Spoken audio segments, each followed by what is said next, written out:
குலம் தழைக்கச் செய்யும் வைகாசி விசாக வழிபாடு. பங்குனி உத்திரம், தைப்பூசம், திருக்கார்த்திகை போல வைகாசி விசாகம் என்பதும் முருகப்பெருமானுக்கு மிகவும் உகந்த நாளாகும்.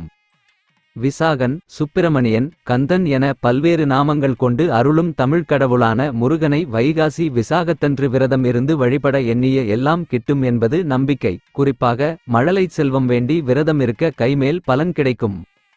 வைகாசி விசாகம் என்பது சிவபெருமானின் நெற்றிக்கண்ணிலிருந்து அவதரித்து கார்த்திகை பெண்களால் வளர்க்கப்பட்ட ஆறுமுகக் கடவுளான முருகனின் அவதார திருநாளாகும்.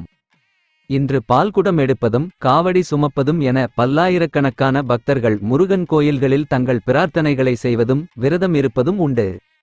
முருகனுக்கு உகந்த செந்நிற மலர்களான செவ்வரளி, செம்பருத்தி மலர்களைக் கொண்டு வேலவனை அலங்கரித்து கந்த சஷ்டி கவசம், குமாரஸ்தவம், கந்தர் அனுபூதி, கந்தர் கலிவெண்பா, கந்தர் அலங்காரம் என பாராயணம் செய்ய விரும்பியது அனைத்தும் கிட்டும்.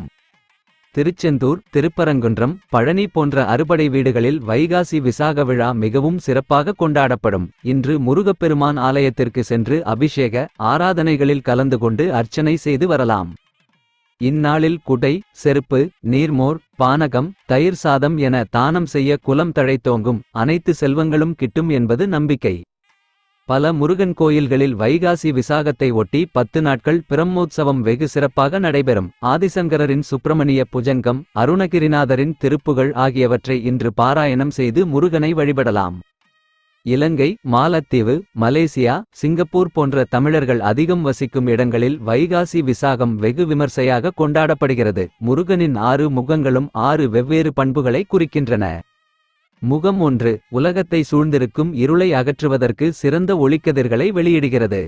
முகம் 2 பக்தர்களின் மீது கருணை மழை பொழிகின்றது. முகம் 3 சனாதன தர்மத்தை பாதுகாப்பதாக அமைந்துள்ளது. முகம் 4 உலகை ஆளும் மாய அறிவும் ஞானமும் ஆகும். முகம் 5 மக்களை எதிர்மறையிலிருந்து பாதுகாக்கும் இரட்சையாக செயல்படுகிறது.